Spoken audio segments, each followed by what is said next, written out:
الحمدللہ رب العالمین والصلاة والسلام علی سید الانبیاء والمرسلین وعلی آلہ وصحبہ اجمعین۔ السلام علیکم ورحمۃ اللہ وبرکاتہ۔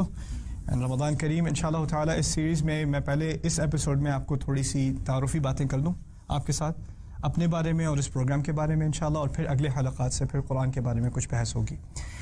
پہلی بات اپنے بارے میں تھوڑی سی کہ میرا تعلق آپ کو تو پتہ ہی ہے پاکستان سے ہے، لیکن میں پاکستان میں بہت کم رہا ہوں۔ میں پاکستان میں تقریباً 1 سال سے بھی کم رہا ہوں، وہ بھی ملا جلا کے، یعنی کچھ مہینے ایک دفعہ، کچھ مہینے ایک دفعہ۔ زیادہ تر یعنی اکثر وقت جو میں نے پاکستان میں گزارا ہے، میں نے ایک وقت میں 9 مہینے گزارے ہیں، وہ بھی 8ویں جماعت کے 9 مہینے تھے، اور اس کے بعد پھر ہم یہاں پہ آ گئے تھے۔ میرا کچھ وقت سعودی میں گزرا، اس سے پہلے جرمنی میں، اور یہاں میں 14 سال کی عمر سے ہوں امریکہ میں۔ اچھا، شروع کی تعلیم میری کیونکہ اردو میڈیم میں تھی، اس لیے میں اردو پڑھ بھی لیتا ہوں، لکھ بھی لیتا ہوں، بول بھی لیتا ہوں الحمدللہ، لیکن اس وقت سے چھوٹی نہیں ہے، اردو کے ساتھ رابطہ میرا بالکل منقطع نہیں ہوا، مسلسل رہا ہے۔ لانگ سٹوری شارٹ، میں جب ہائی اسکول میں تھا یہاں پر، تو کیونکہ ہماری دینی تعلیم جو آفیشیل پاکستان کی دینی تعلیم ہوتی ہے، اس میں دینیات تو ہیں لیکن دینیات پہ کوئی خاص زور نہیں دیا جاتا۔ یعنی آپ کچھ صورتیں آپ پڑھتے ہیں، کچھ صورتوں کی تشریح پڑھتے ہیں، وہ 30 سے 12 کی ہوتی ہیں چھوٹی صورتیں، وہ کچھ یاد کرتے ہیں، ان کی تشریح پڑھتے ہیں، سیرت میں سے کچھ واقعات پڑھتے ہیں، اس کے علاوہ کچھ زیادہ بحث نہیں ہوتی دین کے اوپر۔ اور اگر آپ کا کوئی دین کا کانسیپٹ بھی ہے قرآن کے بارے میں، جو آپ کی معلومات ہیں وہ صرف تقریباً اسی تعلیم سے ہیں، یا 1-2 چیزیں جو آپ نے کبھی خطبے میں کہیں سن لی ہوں وہ آپ کو پتہ ہے، اس کے زیادہ، اس سے مزید عام مسلمان کو قرآن کے بارے میں کوئی زیادہ علم نہیں ہے۔ مجھے بھی نہیں تھا، میری فیملی کو بھی نہیں تھا۔ تو جب یہاں پر آئے تو میں ہائی اسکول میں تھا، اور تقریباً یہی کہہ لیں کہ پہلے 2 سال کے اندر میرا دین سے بالکل واسطہ ختم ہو گیا، یعنی یہاں تک کہ جمعے کی نماز بھی میں نہیں پڑھتا تھا۔ ایک وجہ تو یہ تھی کہ اسکول فرائیڈے کو یہاں پہ ہوتا ہے، آف نہیں ہوتا۔ دوسرا یہ تھا کہ دل بھی نہیں چاہتا تھا جانے کو، کیا فائدہ جانے کا، سارے میرے دوست نان مسلمس تھے، تو میرا تمام ماحول جو ہے وہ دین سے بالکل کٹ ہو چکا تھا ایک طرح سے، اور میں بالکل امرس ہو گیا تھا۔ اردو بھی بولنی میں نے چھوڑ دی تھی، انگلش میں ہی بات کرتا تھا، انگلش میں ابو امی بھی اردو میں بولتے ہیں تو میں انگلش میں جواب دیتا تھا۔ ایک طرح سے ایک شرم آتی ہے اردو بولنے میں جب یہاں آ جاؤ، you have to blend with everybody else، سب کے ساتھ مکس ہونا پڑتا ہے، رائٹ؟ تو I was completely immersed۔ اچھا، پھر ابو کی ٹرانسفر ہو گئی، ابو فارن سروسز میں تھے تو ان کی ٹرانسفر ہو گئی واپس پاکستان، لیکن میں یہاں اپنی پڑھائی کے لیے واپس رہ گیا، کنٹینیو کی اپنی ایجوکیشن یہاں پر۔ تو اب میں اکیلا تھا، تو پہلی جو ایک چیز تھی وہ انسان کو تھوڑا انسان رکھتی ہے، وہ والدین ہوتے ہیں، اب وہ بھی نہیں تھے، میں اکیلا تھا نیو یارک میں۔ تو یو کین امیجن، جو کرنا ہے کرو، جیسے کرنا ہے کرو، نماز کا کوئی اہتمام نہیں، دین کا کوئی اہتمام نہیں، دوست زیادہ تر میرے غیر مسلم دوست تھے، لیکن اللہ تعالیٰ کا بڑا شکر ہے، بڑا احسان ہے کہ کالج کے دنوں میں ایک دوست سے ملاقات ہوئی جو مجھے گھر رائڈ دیا کرتا تھا۔ یعنی میں عام طور پہ میں ٹرین لے کے، سب وے لے کے گھر جاتا ہوں، 1.5 گھنٹہ لگتا تھا مجھے گھر پہنچنے میں۔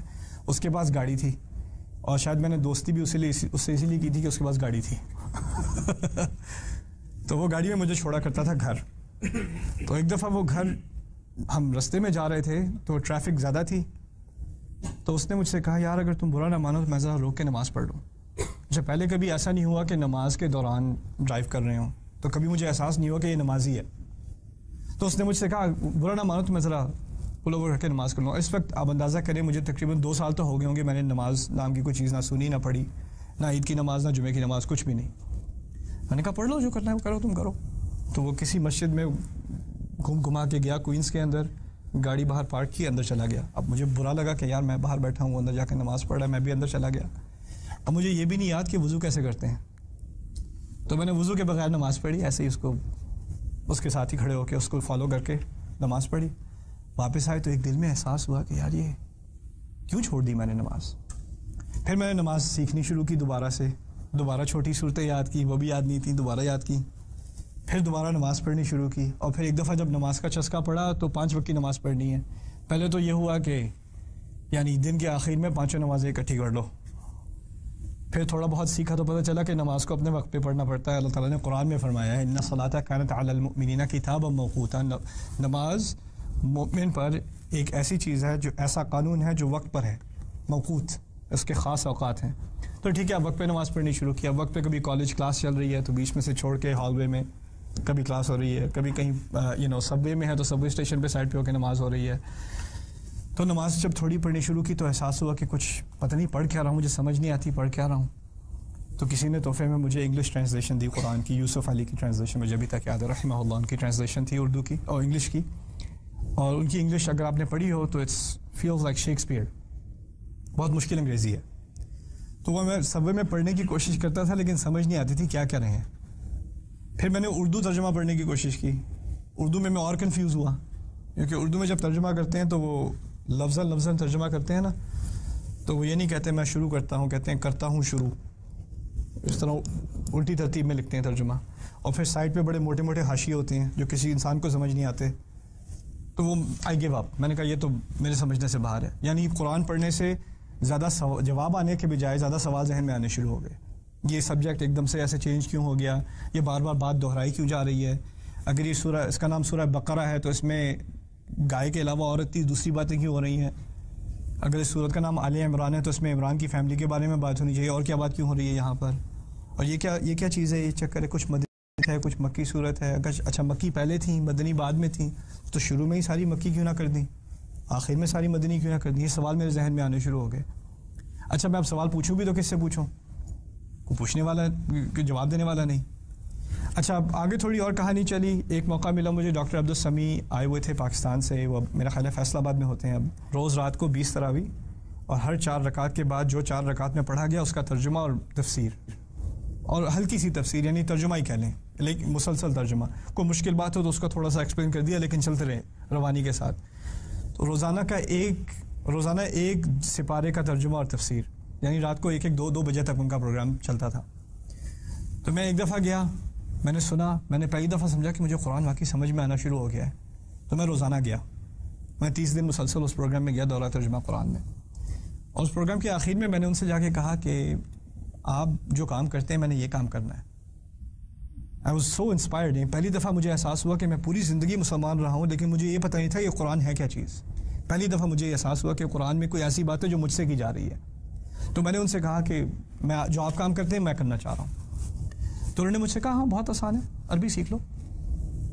پھر میں نے کہا عربی کہاں سیکھوں؟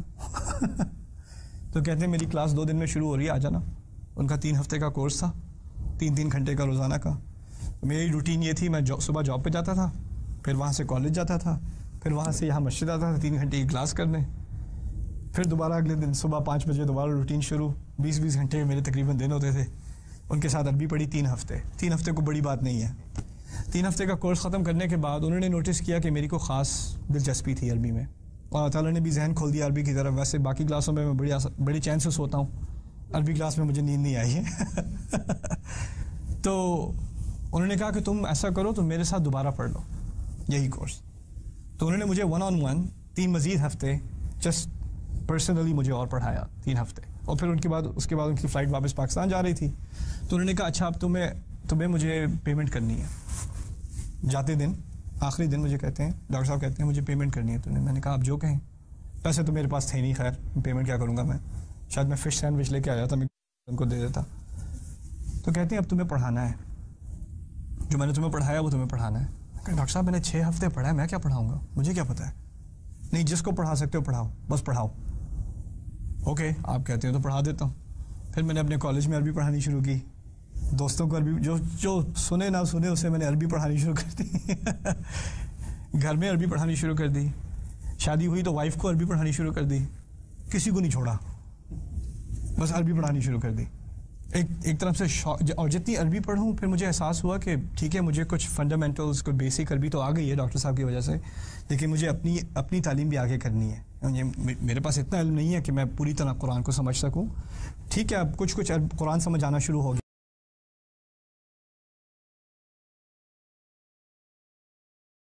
جب میں نماز میں کھڑا ہوتا تھا تو کافی حد تک، میرا خیال ہے 50% کہہ لیں، مجھے خود احساس ہوتا تھا کہ بات سمجھ میں آ رہی ہے، لیکن پھر بھی 50% باقی تھا. رائٹ. اور ابھی بھی میں کالج اسٹوڈنٹ تھا، ابھی بھی میری فل ٹائم جاب بھی تھی، اور یہ پارٹ ٹائم کا سلسلہ تھا، کچھ دوستوں کے ساتھ ایسے ہی جو بھی فری ٹائم ملے اس میں. پھر اللہ تعالیٰ نے اور دروازے کھولے. اس کے بعد کچھ تھوڑے بہت پیسے جمع ہوتے تھے تو میں عربی کی کتابیں خریدتا تھا. تو عربی کی کتابیں خرید کے میں نے خود سے پڑھنا شروع کر دیا، کیونکہ بیسس تو تھی، ڈاکٹر صاحب نے ایک بیسک تعلیم دے دی تھی، تو خود سے میں نے اپنے آپ کو ایڈوانس کرنے کی کوشش کی.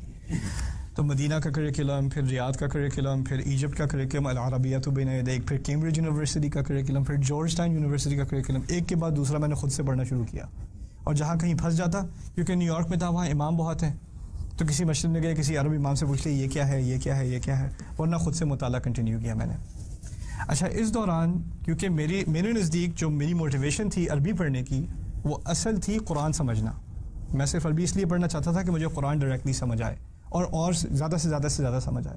اچھا جیسے میری عربی پڑھنی شروع ہوئی تو مجھے یہ احساس ہوا کہ جو قرآن میں پہلے پڑھ بھی چکا ہوں نا، وہ بھی مجھے اصل میں سمجھ نہیں آیا تھا. یعنی اس میں ایک گہرائی تھی جو میں نے اس کو انڈر ایسٹیمیٹ کیا تھا. میں سمجھا تھا کہ سمجھ آ گئی بات، یہ لفظ ہے، اس کا یہ معنی ہے، لیکن بعد میں پتہ چلا کہ اس کے اور بہت گہرے معنی بھی ہیں. تو پھر مجھے احساس ہوا کہ شاید میرے فہم میں اور میری انڈرسٹینڈ میں کچھ چیز مسنگ ہے. اچھا اس دوران کیونکہ قرآن سے دلچسپی تھی اور عربی اتنی میری ایڈوانس تھی نہیں کہ میں خود سے جا کے تفسیر پڑھ سکوں عربی کی، تو انگلش میں زیادہ تفسیریں ہیں نہیں، تو پھر میں نے اردو تفسیریں پڑھنی شروع کی. مفتی محمد شفیع رحمہ اللہ، ان کی معارف القرآن، ابھی تک میں اس کا مطالعہ کرتا ہوں. تدبر القرآن امین حسن نسائی صاحب، ابن کثیر کا اردو ترجمہ، جو بھی تفسیریں مجھے ملی، تفسیر مظہری، جو بھی ملا، تفسیر عثمانی، وہ میں نے کاپیز لے کے ان کو پڑھنا شروع کیا. لیکن پھر بھی مجھے احساس ہوتا تھا کہ کچھ مسنگ ہے. جب ترجمہ پڑھا کوئی چیز مسنگ ہے، کچھ سمجھ نہیں آ رہی بات. تو پھر میں نے اپنے آپ کو فورس کیا عربی سننے پہ. یعنی جو عرب علماء ہیں ان کے جو قرآن کے لیکچرز ہیں، اب مجھے اتنی عربی آتی نہیں ہے کہ میں سن کے سمجھ سکوں، لیکن پھر بھی میں نے اپنے آپ کو فورس کیا کہ سنوں بیٹھ کے. ایک ہی لیکچر 1 گھنٹے کا ہے تو میں 20 دفعہ سنوں جب تک سمجھ نہیں آ جائے. ایک لفظ جو نہیں آتا وہ لکھ لوں، ڈکشنری میں جا کے ڈھونڈوں. اور انہوں نے بیٹھ کے پھر پورے لیکچر ٹرانسکرائب کیے عربی کے. پہلی لیکچر سیریز جو میں نے سنی تھی اس کا نام تھا اعجاز القرآن. طارق سویدان ایک عالم ہیں کویت کے، انہوں نے یہ سیریز کی تھی 16 گھنٹے کی قرآن کے معجزے پہ. تو میں نے پہلے گھنٹے میں 20 گھنٹے پہلے لیکچر پہ 20 گھنٹے میں نے گزارے ہیں سن کے. اور پھر ہوا یہ کہ الحمدللہ اس کے بعد سے عربی سننا جو ہے آسان ہو گئی میرے لیے. اچھا وہ لیکچر سیریز سننے کے بعد مجھے احساس یہ ہوا کہ جو تعلیم میں نے حاصل کی تھی قرآن پہ کے انڈر اب تک، یعنی ڈاکٹر عبدالسمیع سے، ڈاکٹر اسار احمد سے، اور ڈاکٹر فرحت ہاشمی کو بھی کافی سنا، اور باقی جو بھی علماء ملے یہاں پر، ایک مولانا عبداللہ سلیم ہیں، ان کی قرآن ایکسپلورر.com ہے، ان کے دروس کو سنا، ان سے جو کچھ سیکھا. اور عرب علماء ہیں جو بات کر رہے ہیں وہ زمین آسمان کا فرق ہے. وہ ایک بات نہیں کر رہے جیسے کہ وہ 2 قرآن پڑھ رہے ہیں. معاذ اللہ، معلوم ہوتا ہے کہ وہ بالکل ان کا جو پرسپیکٹو ہے وہ بالکل ہی اور ہے. ہمارے ہاں جو اسٹرینگتھ ہے، جو میرے نزدیک، یہ میری اپنی ذاتی بات ہے، ہمارے ہاں جو ہمارے علماء کی بحث ہے از ویری فلسافک. اس میں فلسفہ بہت ہے، اس میں حکمت بہت ہے، اس میں فوائد بہت ہیں. ان کے ہاں ہر لفظ کی گہرائی میں جا کر اس لفظ کا معنی کیا ہے، اس سے کیا فائدے نکلتے ہیں، وہ جو گہرائی وہاں ملی وہ مجھے کہیں اور نہیں ملی. لیکن ان کے ہاں فلسفہ نہیں ہے. ان کے ہاں جدید جو علوم ہیں اور جدید فلسفے ہیں اس پہ جو قرآن کے خلاف تنقید ہوتی ہے اس کا جواب نہیں، وہ ہمارے ہاں ہے. تو یہ 2 مختلف دنیا تھیں یعنی قرآنک اسٹڈیز کی. اور پھر اسی طرح مجھے اردو میں جو مصادر ہیں، جو سورسز ہیں، ان کے فائدے، اس سے میں نے فائدہ اٹھانا شروع کیا. دوسری طرف عربی میں جو سورسز تھیں ان سے میں نے پھر فائدہ اٹھانا شروع کیا.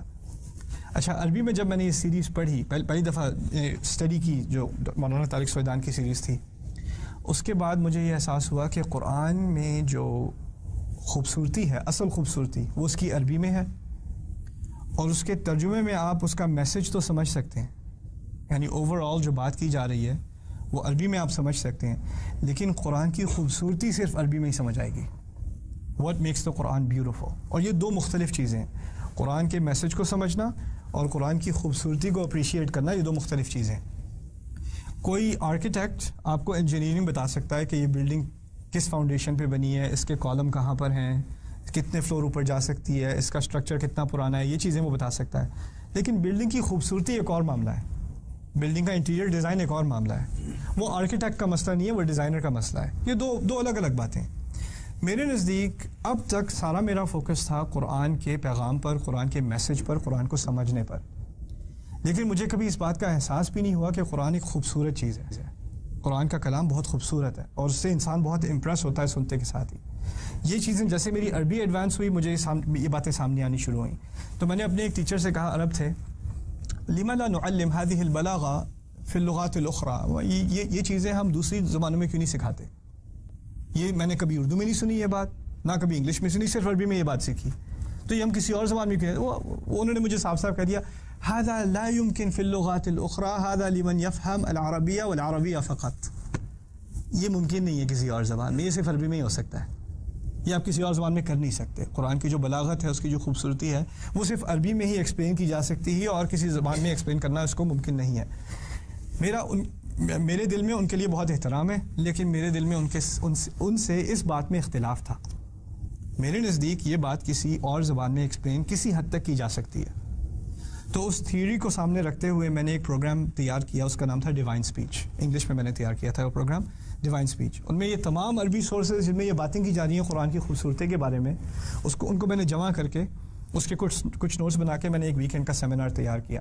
یہ تقریباً 5-6 سال پہلے کی بات ہے. یہ پروگرام میں نے امریکہ میں تقریباً میرے خیال ہے 100 سے زیادہ مرتبہ پڑھایا ہے، آل اوور. یہاں بھی، کینیڈا میں بھی، انگلینڈ میں بھی، ابھی ملیشیا میں پڑھا کے آ رہا ہوں. اور جہاں تک میرا علم ہے، میرے علم کے علاوہ اور ہے، جہاں تک میرا علم ہے اس پروگرام میں تقریباً 20 لوگ میرے سامنے اسلام لا چکے ہیں. مجھے نہیں پتا تھا کہ غیر مسلم بھی آئے ہوئے ہیں پروگرام میں، مجھے نہیں معلوم تھا، اور میری نیت بھی نہیں تھی کسی کو دعوت دینا. میری نیت تھی بس قرآن کی خوبصورتی سمجھانا. That's all, that's the only purpose. لیکن جب وہ لوگ آئے مجھے آگے کہتے ہیں، میں عربک اسٹوڈنٹ ہوں، میں یونیورسٹی آف کولوراڈو میں عربی پڑھ رہا ہوں، 2 سال سے پڑھ رہا ہوں، میں نان مسلم ہوں، میں کرسچن ہوں، میں عربی اس لیے پڑھ رہا تھا کہ میں قرآن کی غلطیاں نکالوں، لیکن آپ کے پروگرام کے بعد میں شہادت دینے کو تیار ہوں. سبحان اللہ. تو میں نے کہا دس از امپورٹنٹ. یعنی ہم ٹھیک ہے، قرآن کا پیغام اپنی جگہ ضروری ہے، لیکن جب انسان قرآن کی خوبصورتی کو سمجھے گا نا تو اس کے ایمان پر ایک اثر پڑتا ہے، اس کا قرآن سے تعلق بدل جاتا ہے. تو میرا قرآن سے تعلق بدل گیا. اس وجہ سے میرا اور قرآن کے درمیان جو تعلق ہے وہ اٹس کانسٹنٹلی ڈیولپنگ. ابھی تک میں پڑھ رہا ہوں، سمجھ رہا ہوں، سمجھنے کی کوشش کر رہا ہوں، اور جو کچھ سمجھ میں آتا ہے پڑھانے کی کوشش کر رہا ہوں. تو اس سیریز میں میری کوشش یہ ہوگی کہ ہر 20 منٹ کے سیشن میں آپ کو کوئی چھوٹی چیزیں، I call them gems in English، Jawahar, عربی میں کہتے ہیں جواہر، ہیرے، چھوٹے ہیرے، ایک چھوٹا ہیرا آپ کو دکھا دوں کہ قرآن میں یہ خوبصورتی کیا ہے، یہ خوبصورتی کیا ہے، یہ خوبصورتی کیا ہے. لیکن اس انٹروڈکٹری سیشن میں انشاءاللہ تعالی صرف پہلی بات میں آپ کو سمجھانے کی کوشش کر دوں کہ اس کورس کا لے آؤٹ کیا ہوگا. اس کورس میں کچھ سوال ہیں جو میرے ذہن میں پہلے تھے، میرے خیال سے ابھی بھی بہت لوگوں کے ذہن میں ہوتے ہیں، ان سوالوں کا میں جواب دینے کی کوشش کروں گا. سوال کیسے؟ قرآن میں جو کہانیاں ہیں، انبیاء کے قصے ہیں، وہ تھوڑے کر کے کیوں ہیں؟ یعنی یہاں پہ تھوڑا، پھر وہاں پہ تھوڑا، پھر وہاں پہ تھوڑا، اکٹھے کیوں نہیں ہیں؟ صرف سورہ یوسف اکٹھی ہے، باقی سب الگ الگ ہیں، تو الگ الگ کیوں ہیں؟ قرآن میں ایک ہی صورت کے اندر موضوع کیوں بار بدل جاتا ہے؟ ایک ہی موضوع پہ بات کیوں نہیں ہوتی؟ ایک ہی سبجیکٹ پہ بات کیوں نہیں ہوتی؟ بار تبدیلی آتی ہے، کیوں ہوتی ہے؟ قرآن کی ترتیب ایسے کیوں ہے؟ جیسے ہے فاتحہ مکی ہے، بقرہ، آل عمران، نساء، مائدہ مدنی ہے، انعام، اعراف مکی ہے، انفال، توبہ مدنی ہے. یہ تبدیلی کیوں؟ اس کا کیا فائدہ ہے؟ قرآن میں اتنی ریپیٹیشن کیوں ہے؟ قرآن میں ایک ہی بات بار بار کیوں دہرائی جاتی ہے؟ واللہ بما تعملون خبیر، واللہ بما تعملون خبیر، واللہ بما تعملون خبیر. اور کبھی دہرائی جاتی ہے، لیکن دہرائی میں تھوڑا سا فرق آ جاتا ہے، کبھی واللہ بما تعملون خبیر، کبھی ان اللہ بما تعملون خبیر. اور سب سے بڑا سوال ہم بچپن سے سنتے آئے ہیں، ہم میں سے کئی لوگ، کہ قرآن کا ہر لفظ اپنی جگہ پرفیکٹ ہے، اس کو اپنی جگہ سے ہٹایا نہیں جا سکتا. یہ اللہ تعالیٰ کا کلام ہے، it's perfect in every way. تو اس سوال کو ذرا گہرائی میں ڈوب کے یہ سوال پوچھنا کہ اچھا یہ اللہ تعالیٰ نے ایسے بات کی ہے، عربی میں 20 طرح کرنے کی بات، آپ ایک بات 20 طرح سے کر سکتے ہیں. تو اگر اللہ تعالیٰ نے ایسے بات کی ہے، اگر اس کو کسی اور طرح کہا جاتا تو کیا فرق پڑتا؟ اگر کسی اور طرح کہہ دیتے اور کیا فرق پڑتا؟ یہی طریقہ سب سے بہترین کیوں ہے، اور کوئی طریقہ اتنا اچھا کیوں نہیں ہے؟ وہ سوال بھی ہم پوچھیں گے انشاءاللہ تعالی اس کورس کے دوران. سو آئی ہوپ یو انجوائے انشاءاللہ، اور آپ دعا کریں کہ اردو جو ہے وہ روانی سے زبان سے نکلے انشاءاللہ، اور آپ کی سمجھ میں بھی آئے. بارک اللہ لی ولکم فی القرآن الحکیم ونفعنی وإیاکم بالآیات والذکر الحکیم. والسلام علیکم ورحمۃ اللہ وبرکاتہ. الحمد للہ رب العالمین والصلاة والسلام علی سید الانبیاء والمرسلین وعلی آلہ وصحبہ اجمعین. ثم اما بعد. Once again, السلام علیکم ورحمۃ اللہ وبرکاتہ. افلا يتدبرون القرآن ام على قلوب اقفالها رب اشرح لي صدري ويسر لي امري واحلل عقدة من لساني يفقهوا قولي امين يا رب العالمين. قرآن کے بارے میں جو پہلے کچھ بیسک سوال میں آپ کے سامنے رکھنا چاہتا ہوں وہ یہ ہے کہ قرآن کا سب سے چھوٹا یونٹ آیت ہے. آیت کا ترجمہ انگلش میں کرتے ہیں ورس. جس سے مجھے بہت شدید اختلاف ہے. میں ورس اس لیے استعمال نہیں کرتا کیونکہ ورس کے انگلش میں دو معنی ہیں, دو طرح استعمال ہوتا ہے. یا تو ہوتا ہے ببلیکل کانٹیکسٹ, یعنی بائبل کے بارے میں بات ہو رہی ہو تو ورس استعمال کرتے ہیں, اور یہ قرآن کے خلاف ایک الزام بھی تھا کہ یہ بائبل سے چوری کیا ہوا کلام ہے.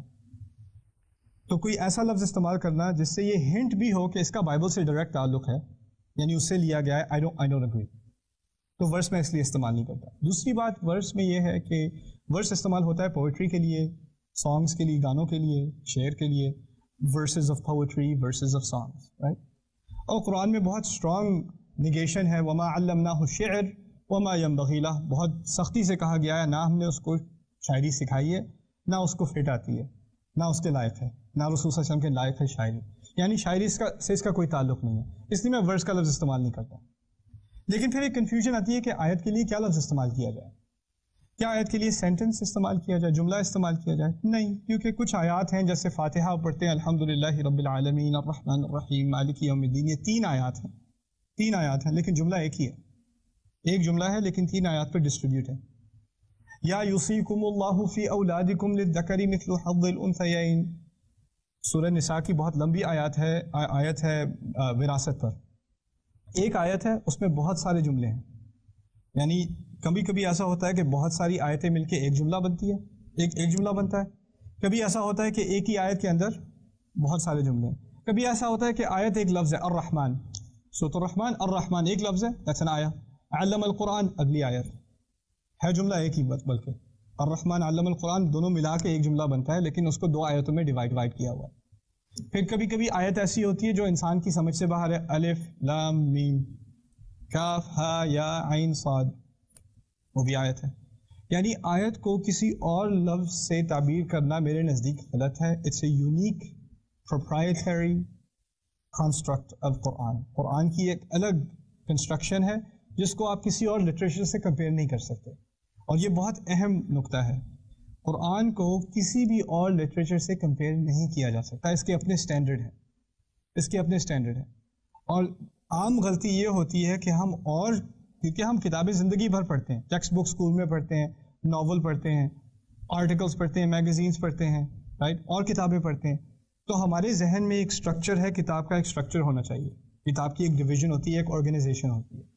ہم کیونکہ اس طرح سوچتے ہیں ہمیشہ, جب قرآن پڑھنا شروع کرتے ہیں تو جو ہمارا بیک گراؤنڈ ہے نا باقی کتابوں کا, ہم اس کو غیر شعوری طور پہ بھی کمپیئر کرنا شروع کر دیتے ہیں. قرآن از سم تھنگ ایلس. اچھا, قرآن میں باب نہیں ہے, چیپٹر نہیں ہے, قرآن میں کیا ہے, سورت ہے, نہ ورس ہے, نہ سینٹنس ہے, آیت ہے, دیٹس سیپریٹ اسٹینڈرڈ. پھر سورت اپنا الگ اسٹینڈرڈ ہے. اگر کتاب میں چیپٹر ہوتے ہیں, چیپٹر 1 2 3 4 5 اس طرح ہوتے ہیں, کبھی کبھی قرآن کے ترجمے میں سورت کو بھی ٹرانسلیٹ کر کے, ترجمہ کر کے اس کو چیپٹر لکھ دیتے ہیں. It's not doesn't make sense. Why? اگر چیپٹر 4 میں کوئی بات ہو رہی ہو تو لازماً چیپٹر 3 کی بیسس پہ بات ہو رہی ہے, یعنی جو بات چیپٹر 3 میں کر چکا ہوا تھا, جو بات پہلے رائٹر کر چکا, وہ دوبارہ اس کو دہرائے گا نہیں. اگر دہرانے کی ضرورت بھی پڑے تو وہ نیچے فٹ نوٹ لکھ دے گا, refer back to chapter 3, right. اسی طرح پروگریشن ہوتی ہے کتاب کی. اور کتاب میں یہ بھی ہے کہ اگر آپ کوئی کتاب کسی بھی سبجیکٹ پہ آپ لیں اور اس کا 10واں چیپٹر پڑھنا شروع کر دیں پہلے چیپٹر پڑھنے سے پہلے, بات سمجھ میں آئے گی کہ نہیں آئے گی؟ نہیں. اگر کتاب کو ٹھیک طرح سمجھنا ہے تو شروع سے پڑھو, پہلا چیپٹر پڑھو, پھر اس کی انٹروڈکشن, پھر پہلا چیپٹر, پھر دوسرا, پھر تیسرا, پھر چوتھا. اگر آپ اس سیکوینس میں نہیں گئے تو آپ کو بات سمجھ میں نہیں آئے گی. قرآن کا یہ مسئلہ ہے کہ نہیں؟ بالکل نہیں. قرآن کی پہلی آئی ہوئی آیت, نازل ہوئی ہوئی آیتیں, اقرأ بسم ربک الذی خلق, آپ کو پتہ ہے قرآن میں ہیں کہاں وہ آیتیں؟ بالکل آخری میں, 30ویں سپارے میں. یعنی جو بات شروع میں سمجھ آ گئی تھی انسان کو, جو پہلا پیغام تھا انسان کو, وہ آخر میں. بلکہ جو قرآن کا آخری حصہ ہے اس میں زیادہ تر اکثریت مکی صورتوں کی ہے, اور مکی صورتیں سب سے پہلے نازل ہوئی تھیں, وہ قرآن کے آخر میں ہے. بات کہنے کا مقصد یہ ہے کہ اگر آپ آخر میں جا کر قل هو اللہ احد اللہ الصمد لم یلد ولم یولد ولم یکن لہ کفوا احد, اگر آپ صرف وہ اکیلی صورت الگ سے پڑھ لیں, اس کا مطلب یہ نہیں ہے کہ آپ کو اس سے پہلے 110 صورتیں پہلے پڑھنی چاہیے تھیں پھر یہ صورت سمجھ میں آتی, ایسی بات نہیں ہے.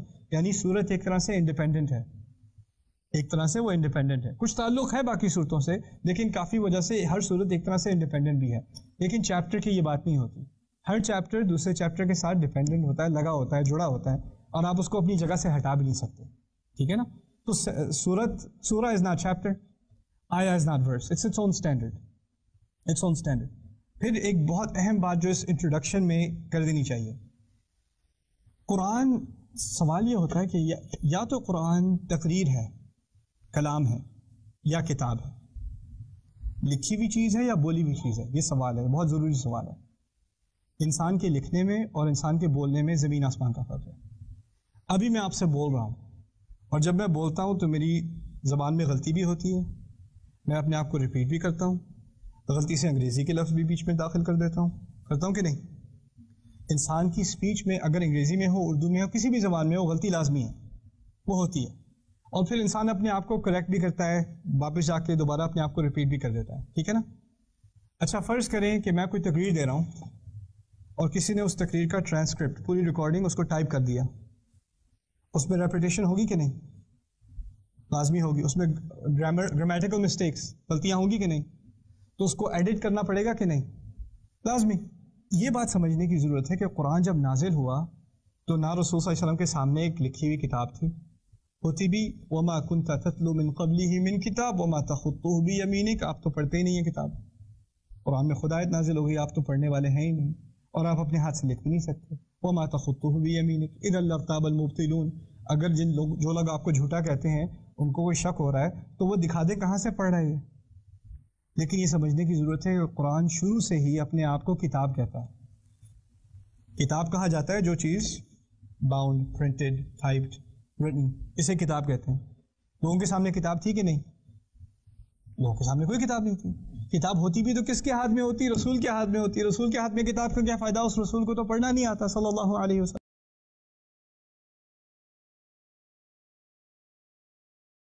اس قرآن کو کتاب کیوں کہا گیا؟ کلام بھی کہا گیا ہے، حتی یسمع کلام اللہ، قرآن کو کلام بھی کہا گیا ہے، قرآن کو قرآن بھی کہا گیا ہے. قرآن جو چیز اونچی آواز میں پڑھی جائے اور بار بار پڑھی جائے اسے قرآن کہتے ہیں. ٹھیک ہے نا؟ لیکن کتاب کیوں کہا گیا، یہ میں آپ کو سمجھانے کی کوشش کر رہا ہوں اس سیشن میں. پہلی بات کہ لوگ جب اس بات کو سنتے تھے، قرآن کو سنتے تھے، تو انہیں فوراً امیڈیٹلی اس بات کا احساس ہوتا تھا کہ یہ محمد کا کلام نہیں ہے. اب ہم کہتے ہیں صلی اللہ علیہ وسلم، وہ نہیں کہتے تھے. انہیں فوراً احساس ہو جاتا ہے کہ یہ ایسے تو نہیں بولتا، یہ کہاں سے بات کرتے ہیں، یہ کہیں اور سے لے کے آئے ہیں کتاب. اور فوراً پتہ چل جاتا ہے کیونکہ کلام میں کوئی غلطی نہیں، کوئی بریک نہیں، ایک فلو ہے، تو معلوم ہوتا ہے کہ یہ اٹس ویل ریٹن، کتاب ہے، یہ کتاب ہے. تو قرآن کو کتاب اس لیے کہا گیا کہ ایون سننے والے کو احساس ہو جاتا تھا کہ یہ کوئی عام سپیچ نہیں ہے، یہ لکھا ہوا کلام ہے. سوال پیدا ہوا کہ یہ لکھا کس نے ہے. سوال یہ پیدا ہوتا ہے کہ لکھا کس نے. اب میں اس سوال کی ایک اور سائڈ آپ کو دکھا دوں، پھر اس کے بعد ایک مثال دیتا ہوں. جب مسلمان مدینے موو ہوئے، ہجرت کی، مدینے میں کافی بڑی تعداد تھی یہود کی، اور یہود پڑھے لکھے لوگ تھے، ان کو پڑھنا لکھنا آتا تھا، عربی بھی پڑھ لکھتے تھے، اور ان کو یہ بھی پتا تھا کہ رسول صلی اللہ علیہ وسلم امی ہیں، یعنی پڑھتے لکھتے نہیں ہیں، بلکہ ان کے نزدیک ایک طرح سے یہ گالی بھی تھی. دیکھو ذرا یہ ان پڑھ لوگ، انہیں امیون کہتے تھے. امی کے معنی سے نکلتے ہیں. پتہ کسے کہتے ہیں؟ ماں کو کہتے ہیں. امی کا معنی وہ اتنا ان پڑھ جیسا کہ ابھی ماں سے نکلا ہے، اسے امی کہتے ہیں. یعنی اس کو ابھی تک لکھائی پڑھائی کا اتنا ہی علم ہے جتنا ایک دن کے بچے کو ہوگا، اسی لیے اسے امی کہتے ہیں. یہاں سے یہ لفظ نکلا. اچھا، وہ لوگ کہتے تھے ان کو امی، یعنی ان کے نزدیک یہ ایک طرح سے ایک انسرٹ تھی. بقرہ جو ہے، سورہ بقرہ قرآن کی سب سے بڑی سورت، وہ مدنی دور کی، یعنی رسول صلی اللہ علیہ وسلم کے مدینہ موو ہونے کے بعد سب سے پہلی صورتوں میں سے. پہلی آیت کیا ہے سورہ بقرہ کی، پتہ ہے کسی کو؟ الف لام میم. اچھا، الف اور لام اور میم یہ حروف ہے نا، یہ حروف کے نام ہیں. انگلش میں حروف کے نام ہے A B C D E F Q R whatever, right? These are letters of the alphabet. یہ الفابیٹ کے لیٹرز ہیں الف لام میم. اچھا یہ بتائیں، الفابیٹ کون سیکھتا ہے؟ جو پڑھنا سیکھ رہا ہو. الفابیٹ کسے آتی ہے؟ جسے پڑھنا آتا ہو. جس نے کبھی پڑھنا سیکھا نہ ہو اس کا حروف سے کیا تعلق؟ بہت سارے لوگ ہیں، فرض کریں پاکستان میں بہت سارے لوگ ایسے ہیں جو اردو بولتے ہیں پڑھتے نہیں ہیں. اب جو اردو بولتا ہے پڑھتا نہیں، اسے جا کے کہو الف ہے کی ہے، اسے کیا پتا الف کیا ہے؟ اس کے مطلب کی بات ہی نہیں. الف تو اس کے مطلب کی بات ہے جو بیٹھ کے کسی استاد کے ساتھ پڑھے الف کیا ہوتا ہے، لام کیا ہوتا ہے، میم کیا ہوتا ہے، وہ حروف پڑھے، رائٹ؟ بقرہ کی پہلی آیت الف لام میم ہی یہود کے لیے ایک طرح کا شوق تھی. یہ حروف اس کو کس نے سکھا دیے؟ یہ تو امی ہے، اس کو تو پڑھنا نہیں آتا، اس نے کہاں سے سیکھ لیے حروف؟ یہ حروف تو کسی کتاب سے ہوتے ہیں. اگلی آیت کیا ہے؟ ذالک الکتاب. باقی ٹھیک کہہ رہے ہو، کتاب ہے. یعنی پہلے اللہ تعالیٰ نے ان کا ذہن اس طرف ڈالا کہ یہ تو کسی کتاب سے ہے، پھر بتایا واقعی کتاب سے ہے، یہ اللہ کی کتاب ہے. You understand؟ اچھا تیسری بات، کیونکہ رسول صلی اللہ علیہ وسلم کے سامنے لکھی کوئی بات نہیں ہے. جب میں کوئی بات کرتا ہوں منہ سے نکلتی ہے، اور جب میں کوئی بات لکھتا ہوں اس میں ایک اور فرق بھی ہے. اس فرق کو سمجھنا بہت ضروری ہے. جب میں کوئی بات لکھتا ہوں نا تو شاید غلطی سے لکھ دوں تو لائن کراس کر دوں. اگر کمپیوٹر پہ ٹائپ کر رہا ہوں تو لفظ کو اریز کر دوں، کٹ کر دوں، پیسٹ کر دوں. ایسے لکھوں تو اس میں سے ایک دو جملے نکال دوں، ایک پیراگراف کو بڑا کر دوں، ایک کو چھوٹا کر دوں. ایڈجسٹمنٹ کر سکتا ہوں کہ نہیں؟ کر سکتا ہوں. جب بول رہا ہوتا ہوں تو ایڈجسٹمنٹ کا کوئی موقع ملتا ہے؟ جو بات ایک دفعہ نکل گئی وہ نکل گئی، اب وہ واپس نہیں لی جا سکتی. قرآن میں کوئی ایڈیٹوریل پروسیس ہے. اگر لکھا ہو انسان کے سامنے تو ہو سکتا ہے کہ کوئی مٹا کے کوئی اور چیز ڈال دے، کوئی ایڈجسٹمنٹس کر دے. قرآن پورا کا پورا بولا گیا ہے کتاب اللہ تعالیٰ کی یہاں، اللہ تعالیٰ کی پوزیشن میں، لوح محفوظ کے اندر اللہ تعالیٰ کے پاس ہے. لیکن جو دیا گیا وہ کلام دیا گیا، زبان پہ دیا گیا، اور زبان میں ایک دفعہ بات نکل جائے تو وہ واپس نہیں لی جا سکتی. سمجھ رہے ہیں بات؟ اچھا پھر میں آپ کو ایک اور بات بتا دوں. عرب جو ہے نا، ان کو کیڑے نکالنے کا بڑا شوق تھا. بات میں کیڑے نکالنے کا انہیں بہت شوق ہے. عربی زبان پہ بہت ناز ہے، بہت زیادہ ناز ہے، بہت پراؤڈ ہے. اور کوئی شاعری کرتا ہے نا تو ہم اردو میں کوئی شاعری کرتا ہے ہم کہتے ہیں واہ واہ کیا بات کر دی. عربی میں کوئی شاعری کرے تو وہ اس کی تنقید نکالنی شروع کر دیتے ہیں. میں آپ کو ایک کہانی سناتا ہوں. حسان بن ثابت رضی اللہ عنہ رسول صلی اللہ علیہ وسلم کے بڑے مشہور شاعر تھے. تمام قبیلے جو تھے نا مسلمانوں کے، ان کا آپس میں ایک طرح سے کمپٹیشن ہوتا تھا کہ سب سے زیادہ جہاد کون کرے گا، سب سے زیادہ انفاق یعنی خیرات میں کون صدقہ کرے گا. ان کا آپس میں ایک کمپٹیشن سا ہوتا تھا. تو انہوں نے اپنے قبیلے کے بارے میں ایک نظم لکھی حسان بن ثابت نے. لنا الجفنات الغر يلمعن بالضحى واسيافنا يقطرن من نجدة دما. بڑی خوبصورت پوم ہے. انہوں نے لکھی کہ ہمارے پاس بڑے چمکیلے پیالے ہیں. پیالے کا مقصد وہ جب صدقہ دیتے تھے تو پیالے میں دیتے تھے، تو وہ کہنا یہ چاہ رہے ہیں کہ ہم تو جس پیالے میں صدقہ دیتے ہیں وہ خود چمکیلا ہے. تو اندازہ کرو پیالے میں ہوگا کیا، جبکہ پیالہ the bowl itself is exotic. یلمعن بالضحى جو دن کے وقت چمکتے رہتے ہیں، یعنی ہم پورا دن صدقہ دیتے ہیں، یہ کہنے کا مقصد ہے. وہ اسیافنا یقطرن، اور ہماری تلواریں ان میں سے قطرے گرتے رہتے ہیں. من نجدتن، کیونکہ ہم جا کے ریسکیو مشن کہتے ہیں نا، جیسے ہمارا کوئی بندہ پکڑا گیا تو ہم 3-4 کو لے کے پوری فوج سے لڑ کے اس کو واپس لے کے آئیں گے. ریسکیو مشن اس کو نجدہ کہتے ہیں عربی میں.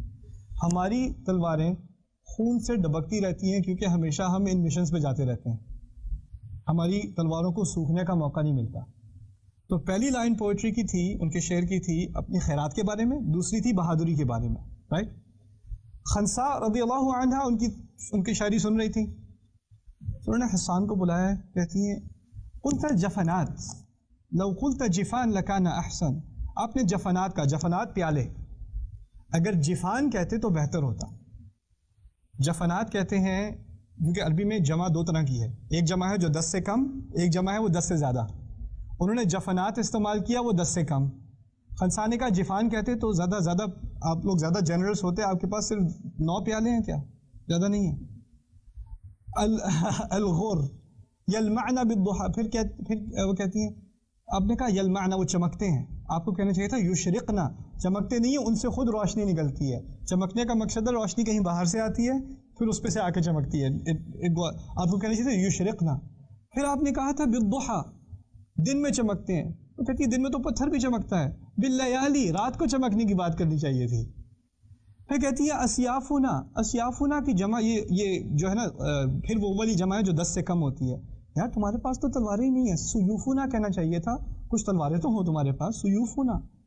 پھر کہا یقترنا کے معنی اس سے قطرے گرتے رہتے ہیں. قطرہ یقترنا، یار تم نے تو بیرلی تم نے تو دشمن کو کٹ ہی نہیں کیا، اس میں قطرے گر رہے ہیں. یا جرینا کہنا چاہیے تھا، یعنی اس سے بہتے ہیں. قطرے نہیں گرتے، بہتے ہیں. دمن نہیں کہنا چاہیے تھا، دماءن کہنا. دمن کے معنی خون کا قطرہ، دماءن یعنی خون کے دریا. خون کے دریا کہنا چاہیے تھا تمہیں. تمہاری شاعری اچھی ہے لیکن نیڈ سم ایڈجسٹمنٹس. آپ سمجھنے کی کوشش کریں میں آپ کو یہ مثال کیوں دے رہا ہوں. عربوں کو کیڑا نکالنے کا بہت شوق. وہ کسی کو نہیں چھوڑتے, کسی کو نہیں چھوڑتے. اور یہ 600 صفحے کا قرآن ہے, 600 صفحے کا قرآن. ایک دفعہ جو کسی نے تلقین کی, کسی نے کمپلینٹ کی, ایک دفعہ جو کسی نے بات کی ہے, رسول صلی اللہ علیہ وسلم کے پاس ایک آدمی آیا, کہتا ہے تمہارے قرآن میں 3 غلطیاں. ہم نے کبھی یہ 3 الفاظ نہیں سنے, ہمارے یہاں ہے ہی نہیں. قرآن کہتا ہے کبار ومکروا مکرن کبارا. ہم کبار کا لفظ استعمال نہیں کرتے, کبیر استعمال کرتے ہیں. کبیر سنا ہے کبھی پہلے؟ قرآن میں کبار بھی استعمال ہوا ہے. کبار غلط ہے, یہ عربی نہیں ہے. رسول صاحب نے کہا اور بتاؤ اور کیا مسئلہ ہے؟ کہتا ہے کہ تمہارے قرآن میں عجاب کا لفظ استعمال ہوا ہے. ان ھذا لشیء عجیب, ان ھذا لشیء عجاب. عجیب تو سمجھ آتا ہے, یہ عجاب کیا ہے؟ عجاب کا لفظ کیوں استعمال ہوا ہے؟ یہ کہتا ہے تمہارے قرآن میں شیر کے لیے اسد کے بجائے قسورہ, فرت من قسورہ, قسورہ کا لفظ استعمال ہوا ہے. ہم قسورہ استعمال نہیں کرتے, ہم غضنفر استعمال کرتے ہیں, اسد استعمال کرتے ہیں, قسورہ استعمال نہیں کرتے. رسول صلی اللہ علیہ وسلم نے کہا اچھا بیٹھو میں تمہارا مسئلہ حل کرتا ہوں. وہ اکیلے بیٹھے ہوئے تھے اس کے ساتھ. انہوں نے خادم کو اندر بلایا, کہا کہ حسان کو لے کر آؤ. وہ صحابی کو لے کر آئے, صحابی کو لے کر آئے, صحابی سے کہا بیٹھو. صحابی بیٹھ گئے. پھر صحابی سے کہا کھڑے ہو جاؤ. وہ کھڑے ہو گئے. اچھا جاؤ. جانے لگے, نہیں بیٹھ جاؤ. پھر بیٹھ گئے. پھر کہا اچھا کھڑے ہو جاؤ. پھر کھڑے ہو گئے. پھر کہا جاؤ. جانے لگے, نہیں دوبارہ بیٹھ جاؤ. اب صحابی کنفیوز, یہ مجھے کیوں اٹھ بیٹھ کر آ رہے ہیں, اب باہر بھیجنے. حیران ہو کے کہتے ہیں رسول صلی اللہ علیہ وسلم یا قسورۃ العرب انت کبارنا ھذا شیء عجاب. صحابی رسول صلی اللہ علیہ وسلم کہتے ہیں اے عرب کے شعر, اور کیا لفظ استعمال کیا؟ قسورۃ العرب انت کبارنا, آپ ہمارے بڑے ہیں. کبیر نہیں کہا, کیا کہا؟ کبارنا ھذا شیء عجاب, یہ بہت عجیب چیز ہے. اس کا جواب ادھر ہی ادھر مل گیا, یہ 3 الفاظ عربی کے ہیں کہ نہیں. تو انشاءاللہ تعالی ہماری کوشش یہ ہوگی کہ قرآن کی ان آیات کو اس طرح ایکسپلور کیا جائے, اور یہ بات ذہن میں رکھتے ہوئے کہ یہ قرآن کہا گیا تھا, لکھا نہیں گیا تھا, کہا گیا تھا. اس بات کو سامنے رکھتے ہوئے کچھ ایسی مثالیں ہم اس پہ سے گزریں گے کہ انسان, میں خود حیران رہ گیا ہوں کہ یہ کیسے ممکن ہے کہ یہ کہا گیا ہے, لکھا نہیں گیا, کیسے ممکن ہے؟ انسان جس بیفلڈ, حیرانی میں رہ جاتا ہے. تو ہوپ فلی انشاءاللہ ان کچھ مثالوں کو میں آپ کے سامنے رکھ سکوں گا سکسیسفلی. بارک اللہ لی ولکم, والسلام علیکم الحمد للہ رب العالمین, والصلاة والسلام علی سید الانبیاء والمرسلین وعلی آلہ وصحبہ اجمعین, ثم اما بعد فاعوذ باللہ من الشیطان الرجیم. وإن كنتم في ريب مما نزلنا على عبدنا فأتوا بسورة من مثله وادعوا شهداءكم من دون الله إن كنتم صادقين. رب اشرح لي صدري ويسر لي أمري واحلل عقدة من لساني يفقهوا قولي آمين يا رب العالمين. ثم أما بعد, once again السلام علیکم ورحمۃ اللہ وبرکاتہ. انشاءاللہ اس حلقے میں آپ سے کچھ تاریخی بات اور اس کے بعد کچھ مثالیں قرآن کی دینا چاہتا ہوں. انشاءاللہ that should be a good productive 20 minutes. پہلی بات میں آپ سے یہ کرنا چاہتا ہوں کہ قرآن میں 3 مرتبہ اور ایکچولی ایٹ لیسٹ 2 مرتبہ ایک چیلنج کا ذکر ہے صورتوں سے متعلق. تو ایک دفعہ سورہ ہود میں جو کہ مکی ہے, ام یقولون افتراہ, یا تو یہ کہتے ہیں کہ انہوں نے اپنی طرف سے گھڑا ہوا ہے قرآن, اپنی طرف سے بنایا ہوا ہے. قل فأتوا بعشر سور مثلہ مفتریات, پھر ان سے کہہ دو کہ یہ اسی طرح کی 10 صورتیں لے آئیں جو بھی ان کی اپنی طرف سے بنائی ہوئی. اگر یہ بنایا ہوا ہے تو بنائی ہوئی صورتیں 10 لے آئیں. سورہ بقرہ میں جا کر اس چیلنج کو مزید ایک سٹیپ آگے کر دیا اور یہ کہہ دیا وَإِن كُنتُمْ فِي رَيْبٍ مِّمَّا نَزَّلْنَا عَلَىٰ عَبْدِنَا فَأْتُوا بِسُورَةٍ مِّن مِّثْلِهِ. اگر تمہیں کوئی شک ہے اس بات سے اور اس چیز سے جو ہم نے اپنے بندے پر نازل کی ہے, تو پھر ایک ہی صورت لے آؤ کچھ اس طرح کی ہو, مِن مِّثْلِهِ. اور سمجھنے کی بات یہ ہے, پہلی میں نے آپ کو بتایا کہ قرآن عربیوں کو تنقید کرنے کا, بات کو ٹھیک کرنے کا, ایڈجسٹ کرنے کا بہت شوق تھا, اور یہ ان کے کلچر کا حصہ تھا. ایک دوسرے کی بات کی غلطی نکالنا, ایک دوسرے کی شاعری کا مذاق اڑانا, اس طرح کی بات کرنا. قرآن کو اب 10-12 سال ہونے والے ہیں مکے میں نازل ہو رہا ہے, صورت کے بعد صورت آ رہی ہے, بلکہ 2/3 قرآن 2/3 قرآن مکی ہے. اور اب تک قرآن کے خلاف یا تو کہتے ہیں کہ یہ شاعری ہے, اچھا شاعری ہے تو تنقید کر دو, پھر کہتے ہیں نہیں یہ پاگل کا کلام ہے, یہ کچھ اور ہے, لیکن اس کا کوئی جواب نہیں دے سکے. اور سیدھی سی بات ہے, ایک صورت لے آؤ, ایک صورت لے آؤ، بات ختم. پھر پہلے تو 10 تھی، پھر ایک کر دیا، اور ایک تو 10 سے بہت آسان. سورۃ الکوثر 3 آیات، 10 سے 3 آیتیں، اور بات کیا تھی کرنے کو. اب سوچنے کی بات یہ ہے کہ قریش لڑنے کو تیار ہیں، مارنے کو تیار ہیں، مرنے کو تیار ہیں، صورت لانے کو تیار نہیں ہیں. ان کے نزدیک کیا زیادہ آسان آپشن تھی؟ خون بہانا. اپنا اور دوسرے کا خون بہانا زیادہ آسان تھا، قرآن کا جواب دینا زیادہ مشکل تھا. Right, so this is an amazing fact of history کہ وہ اس بات کا جواب نہیں دے سکے، جبکہ اگر دیتے، ایک دفعہ بھی دے دیتے تو بات ختم ہو جاتی. اور قرآن نے اپنے آپ کو ایک طرح سے اٹیک کے لیے، حملے کے لیے کھولا بھی رکھا ہوا تھا. جیسے رسول صلی اللہ علیہ وسلم کو صورت نازل ہوئی ابو لہب کے بارے میں، تبت یدا ابی لہب وتب. ابو لہب زندہ ہے اور یہ صورت نازل ہوئی ہے. تو ابو لہب زندہ ہے، ابھی صورت نازل ہو گئی ہے، اور بتایا جا رہا ہے کہ وہ جہنم میں جلے گا. اب ابو لہب جو بہت ہی چالاک انسان تھا، وہ یہ بھی کہہ سکتا تھا آ کے رسول صلی اللہ علیہ وسلم سے، چلو تم تو کہہ رہے ہو میں جہنم میں جلوں گا، میں مسلمان ہونے کو تیار ہوں، لو میں شہادت دیتا ہوں. آسانی بات تھی نا، مذاق میں بھی کہہ دیتا، مذاق سے بھی کہہ دیتا تو کیا ہوتا. پورے قرآن کی اساس یہ کہ قرآن نے گارنٹی دے دی کہ یہ انسان جہنم میں جلے گا، ایمان نہیں لائے گا. وہ آ کر اگر دکھاوے کے لیے بھی ایمان لے آتا تو بات ختم ہو جاتی، پورا قرآن ایک طرح سے ڈسپروو ہو جاتا. نہیں ہوا. قرآن کا اپنا ایک چیلنج ہے، انسان کی قدرت میں نہیں ہے، نہیں لا سکا، یہ بھی نہیں کر سکا، یہ تدبیر نہ آ سکی اس کو. کتنی تدبیریں سوچی ہیں ان لوگوں نے اسلام کو ختم کرنے کی، اتنی آسان سی تدبیر اس کے ذہن میں نہیں آ سکی. اللہ تعالیٰ نے ایک دفعہ چیلنج کر دیا تو کر دیا. اچھا، میں نے بار بار یہ بات دہرانے کی کوشش کی تھی کہ قرآن جب پہلے نازل ہوا تو ایک کلام ہے، کتابی شکل میں اللہ تعالیٰ کے پاس ہے، لیکن جب لوگوں نے اس کو ایکسپیرینس کیا تو لوگوں نے صرف رسول صلی اللہ علیہ وسلم کی زبان سنی ہے. ان کے سامنے کوئی کاغذات نہیں تھے، کوئی پیپرز نہیں تھے، کوئی بک نہیں تھی پڑھنے کو، وہ صرف انہوں نے رسول صلی اللہ علیہ وسلم کے الفاظ سنے. اور یہ الفاظ 23 سال نازل ہوتے رہے. اور یہ بھی نہیں ہے کہ ایک سورت ایک دفعہ میں نازل ہوئی ہے. ٹھیک ہے، فاتحہ ایک دفعہ میں نازل ہوئی ہے، سورۃ العصر اور سورۃ الکوثر چھوٹی چھوٹی صورتیں ایک دفعہ میں نازل ہوئی ہیں. بقرہ کو 10 سال لگے ہیں، سورہ بقرہ کو نازل ہوتے ہوئے 10 سال لگے ہیں. اب سوچنے کی کوشش کریں، اگر سورہ بقرہ کو 10 سال لگے ہیں، جس کا مطلب ہے پورا مدنی دور، مدینہ کی سب سے پہلی آیات بقرہ سے ہیں، اور مدینہ کی کچھ سب سے آخری آیات وہ بھی بقرہ سے ہیں. ٹھیک ہے نا، تو شروع اور آخر کا مدنی کا دور وہ تمام بقرہ میں کور ہے. اب اسی 10 سال میں باقی مدنی قرآن بھی نازل ہوا ہے. مدنی قرآن کا مطلب 1/3، 1/3 قرآن کا اسی دور میں نازل ہوا ہے. یعنی بہت ساری صورتیں اسی وقت آ رہی ہیں، اور بقرہ بھی ابھی مکمل نہیں ہوئی. اور رسول صلی اللہ علیہ وسلم کو پتہ ہے یہ آیت اس صورت میں جائے گی، یہ آیت اس صورت میں جائے گی، یہ آیت یہاں آئے گی، یہ آیت وہاں جائے گی، یہ صورت وہاں جائے گی، یہ صورت وہاں جائے گی، لیکن اس میں سے کوئی بھی چیز کتابی شکل میں نہیں ہو رہی. پورا کا پورا معاملہ وہی کا ہے. رسول پاک کو دل میں پتہ ہے صلی اللہ علیہ وسلم کون سی صورت کہاں، کون سی آیت کہاں جائے گی. یہ آیت مدنی ہے لیکن یہ اس صورت کی ہے، یہ آیت مدنی ہے لیکن یہ اس صورت کی ہے، یہ ان کو پتہ ہے علیہ الصلوۃ والسلام. اچھا، اب 23 سال ہو گئے ہیں. اب ہمارے پاس یہ کتاب اس سیرت کے دور کے بعد جب پہلی دفعہ پرنٹ میں آئی، پہلی دفعہ لکھی گئی، پھر اس کے بعد چھپی، اب ہمارے پاس اس کی لاکھوں millions of copies of this book. اب ہمارے سامنے کچھ ایسی باتیں سامنے آ رہی ہیں قرآن کے بارے میں جو پہلے کبھی ہمارے سامنے نہیں آئی تھی. کیونکہ اب یہ ممکن ہے کہ آپ قرآن کو اس کے ایک لفظ کو آپ گن سکیں، اس کی گنتی کر سکیں، اس میں لام کتنی دفعہ ہے، الف کتنی دفعہ ہے، میم کتنی دفعہ ہے. یہ گنتی پہلے ممکن نہیں تھی. کیوں ممکن نہیں تھی؟ کیونکہ یاد کیا ہوا تھا زبان سے، کاغذ پہ تو تھا نہیں.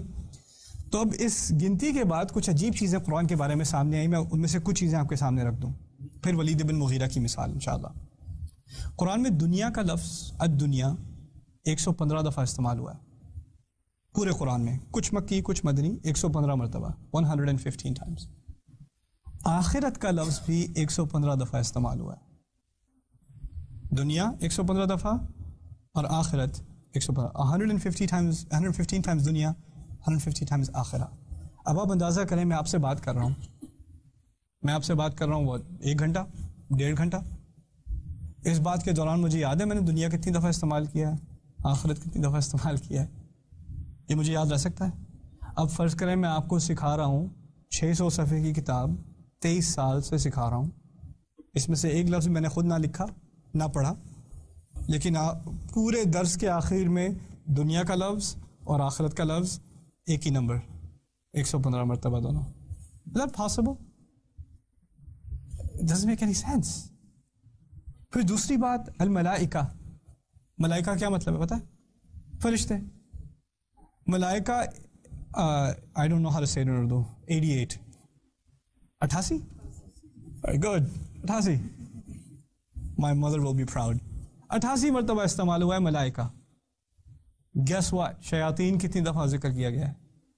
88 مرتبہ. پھر موت کا ذکر قرآن میں 145 مرتبہ ہے. 145 times موت کا ذکر ہے. Guess what? الحیات زندگی 145 مرتبہ. سبحان اللہ. الکفر. الکفر کفر کا ترجمہ بھی کفر اردو میں 17 مرتبہ کفر کا ذکر ہے. الایمان 17 مرتبہ ایمان کا ذکر ہے. ابلیس کا ذکر 11 مرتبہ ہے نام سے. ابلیس کو 11 مرتبہ پکارا گیا ہے نام سے. اور 11 ہی مرتبہ قرآن میں شیطان سے پناہ لینے کا ذکر ہے. الاستعاذہ من الشیطان اعوذ باللہ من الشیطان الرجیم فاستعذ باللہ من الشیطان الرجیم 11 مرتبہ. اور پھر سب سے عجیب مہینے کا لفظ قرآن میں ہے شہر. مہینے کا لفظ ہے شہر 12 مرتبہ استعمال ہوا ہے. عجیب. صلوات. صلوات کیا ہے؟ صلات کی جمع. صلات کسے کہتے ہیں؟ نماز کو. صلوات جمع کا لفظ 5 مرتبہ استعمال ہوا ہے. قرآن میں آپ نے نوٹ کیا ہوگا کہ کافی مرتبہ اللہ تعالیٰ فرماتے ہیں کہ کافر یہ کہتے ہیں, وہ لوگ یہ کہتے ہیں, انہوں نے یہ کہا, قالو قالو قالو قالو انہوں نے کہا. اور کئی دفعہ آپ نے قرآن میں نوٹس کیا ہوگا اللہ تعالیٰ کہتے ہیں قل, یہ کہہ دو, قل یا ایھا الکافرون, قل هو اللہ احد, قل اعوذ برب الفلق, رائٹ, قل انی رسول اللہ الیکم. تو قل کہتے ہیں کہہ دو, اور قالو, قالو کی کیا مطلب؟ انہوں نے کہا, انہوں نے کہا. اور یہ ایک طرح سے کانورسیشن ہی ہوئی, یعنی انہوں نے یہ کہا تم یہ کہہ دو, پھر انہوں نے یہ کہا پھر تم یہ کہہ دو, پھر انہوں نے یہ کہا پھر تم یہ کہہ دو. قرآن میں قل 332 مرتبہ ہے, 332 times قل. قرآن میں قالو 332 مرتبہ ہے, 332 times. سبحان اللہ. عربی میں کہتے ہیں ما اعجبا ھذا الکلام, یہ کیسا کلام ہے, یہ کیسی تقریر ہے, یہ کیسی کتاب ہے جو بولی گئی ہے اور اس میں ایسی گنتی ہے. اور یہ تھوڑی سی مثالیں ہیں, یہ کوئی زیادہ مثالیں نہیں ہیں. اصل مثالیں بعد میں ہیں, جو بڑی بڑی مثالیں ہیں نا قرآن کی پرفیکشن کی, قرآن کی خوبصورتی ہے, وہ بعد میں. ابھی بس چھوٹی سی کچھ آبزرویشنز ہیں قرآن کے بارے میں جو آپ نوٹس کریں. تو اگر آپ ایک بات اپنے سامنے رکھیں کہ یہ قرآن لکھا نہیں گیا, بولا گیا ہے, تو پھر انسان اور ہی حیران ہو جاتا ہے. بلکہ لکھی ہوئی کتاب میں بھی کون اس بات کا دھیان رکھتا ہے؟ یہ تو بولا گیا ہے, لکھی ہوئی میں بھی کون دھیان رکھتا ہے؟ پھر دوسری بات آگے ولید بن مغیرہ کا قصہ. میں تھوڑا سا ولید کے بارے میں آپ کو بتا دوں. ولید بن مغیرہ قرآن کے بہت بڑے مخالفین میں سے ہے, اور وہ عربوں کا بہت بڑا شاعر بھی تھا. اس کا دعویٰ یہ تھا کہ تم میں سے کوئی مجھ سے زیادہ عربی جانتا ہو تو سامنے آئے. وہ جا کے بڑی شوق سے جا کے اپنے جو قریش کے لیڈر تھے ان کے سامنے جا کے یہ بات کیا کرتا تھا. وہ سب مانتے تھے کہ یہ بندہ جو ہے اس سے کوئی ٹکر نہیں لے سکتا, شعر کے معاملے میں, عربی کے معاملے میں, اور ڈیبیٹ کے معاملے میں, یعنی مناظرے کے معاملے میں اس سے آگے کوئی نہیں تھا. جب رسول صلی اللہ علیہ وسلم کے بارے میں کہا گیا کہ یہ جھوٹے ہیں, لوگوں نے سننے سے انکار کیا کیونکہ وہ جانتے تھے کہ یہ صادق امین ہیں, ان کی ریپوٹیشن پہلے ہی پھیلی ہوئی تھی. پھر کہا کہ یہ جادوگر ہیں. پھر اس کے بعد کہا گیا کہ یہ شیاطین سے سنتے ہیں, ان بیچاروں پہ جن چڑھ گیا, مجنون ہے, ساحر مجنون. وہ بات بھی نہیں لگی. تو پھر آخر کار انہوں نے سوچا کہ اگر اس قرآن کا واقعی جواب دینا ہے تو ولید کو بھیجتے ہیں. ولید سے کہتے ہیں کہ ان کا آمنے سامنے مقابلہ کرے رسول کا علیہ الصلوۃ والسلام, ان کو جا کے اوپنلی چیلنج کرے, ہم ذرا دور بیٹھ کے تماشا دیکھتے ہیں, پھر دیکھتے ہیں کیا کرے گا یہ آدمی.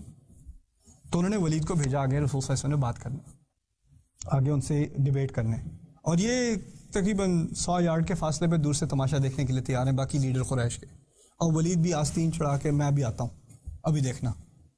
تو وہ گیا رسول صلی اللہ علیہ وسلم کے پاس, اور پھر اس نے ایسی بات شروع کی, تمہیں کیا چاہیے؟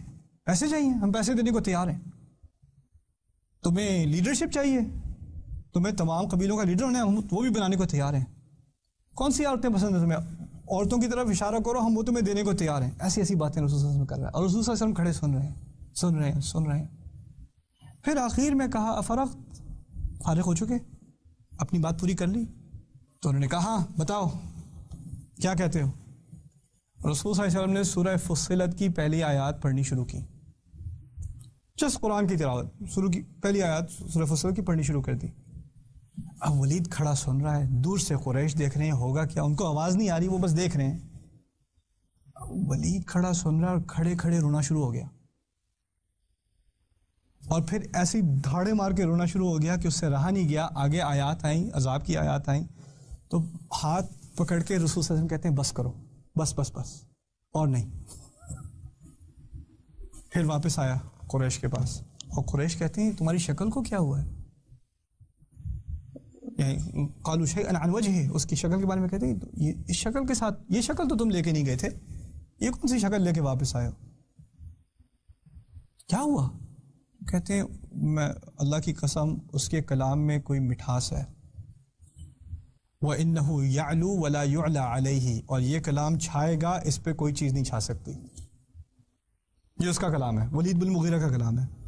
اب ان لوگوں نے سنا تو کہتے ہیں سحرک، اس نے تو تم پہ بھی جادو کر دیا، تمہیں اس کا جادو توڑنا تھا۔ تو اس نے بھی کہا قولوا ما شئتم، تم نے جو کہنا ہے کہو، میں نے جو کہنا تھا کہہ دیا، اس کا مقابلہ میں نہیں کر سکتا، یہ انسان کا کلام نہیں ہے۔ پھر ایک آخری تاریخی مثال اس حلقے کی، پھر اس کے بعد قرآنی مثالیں اگلی دفعہ سے۔ 3 لیڈر تھے قریش کے، 3 لیڈر تھے قریش کے، اخنس، ابو سفیان، ابو جہل۔ ان تینوں یہ کیونکہ بڑے تھے قریش کے، جب قرآن مکے میں پھیلنا شروع ہوا تو انہوں نے پروپیگنڈا پھیلایا کہ ینگ لڑکے، ہمارے نوجوان، ان کو خاص ہدایت دے دو کہ قرآن نہ سنا کریں، وَلَا تَسْمَعُوا لِهَذَا الْقُرْآنِ وَأَلْغَوْا فِيهِ لَعَلَّكُمْ تَغْلِبُونَ، اس قرآن کو مت سنا کرو، اور اگر یہ پڑھا جا رہا ہو تو بہت اونچی اونچی آوازیں نکالا کرو، یا گانے لگا دیا کرو، یا گانے والیوں کو بلا لیا کرو، کانسرٹ شروع کر دیا کرو، تاکہ یہ قرآن کی آواز اندر نہ جائے، اسی طرح تم غالب آؤ گے، ورنہ اس میں جادو ہے، تم پر یہ اثر کر جائے گا، تمہاری فیملی برباد کر دے گا، تمہارے قبیلے سے تم ہٹ جاؤ گے، پاگل ہو جاؤ گے، اس لیے ہم تمہیں بچانا چاہ رہے ہیں، ہم بڑے ہیں قریش کے، ہماری بات سنا کرو۔ تو انہوں نے بزرگ کے ناطے ینگ لڑکوں کو یہ ہدایت دی کہ جب کبھی قرآن غلطی سے بھی سننے کو ملے تو آواز ڈال دو، کوئی نہ کوئی شور مچا دو۔ مزے کی بات یہ کہ ان میں سے ایک آخر کار مسلمان ہو گئے، ابو سفیان آخر کار مسلمان ہو گئے۔ اب مسلمان ہونے کے بعد یہ کہانی بتاتے ہیں جو پہلے ہوا کرتی تھی۔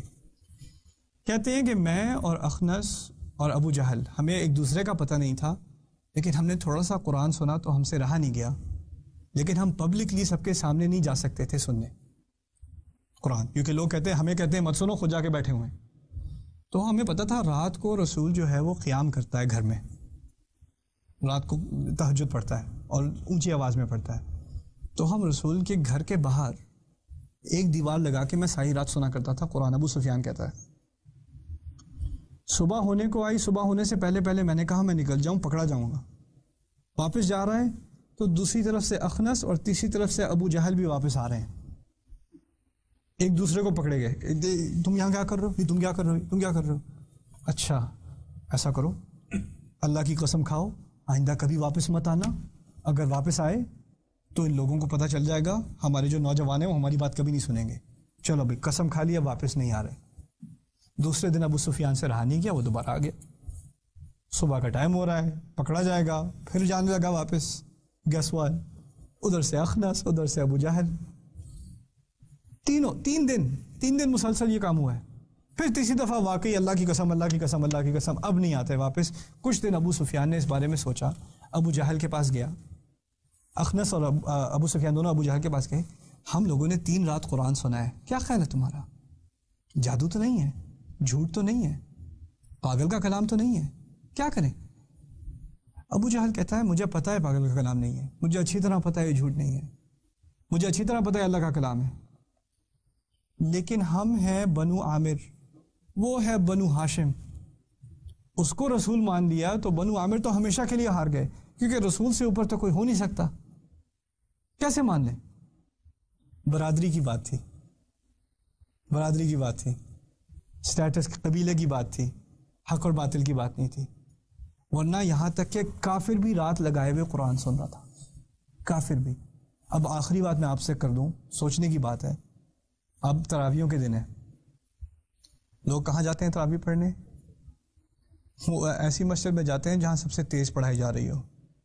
وہ اسٹاپ واچ لے کے جاتے ہیں جہاں سب سے تیز پڑھائی جا رہی ہو, جہاں جلدی سے فارغ ہو جائیں وہاں جاتے ہیں. ایسا ہی نہیں ہے؟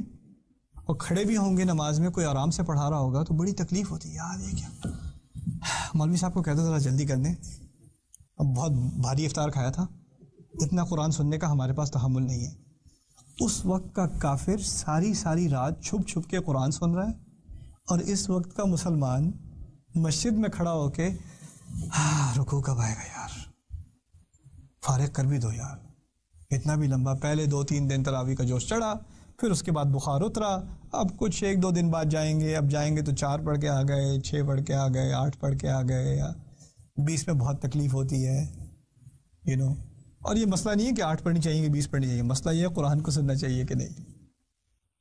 تو ایک فرق تو آیا ہے ہماری امت میں, ایک فاصلہ ہے قرآن سے, ایسا فاصلہ جو اس وقت کہ کافر اور قرآن کے درمیان بھی نہیں تھا, وہ مسلمان اور قرآن کے درمیان ہو چکا ہے. اس فاصلے کو ہمیں کم کرنا ہے.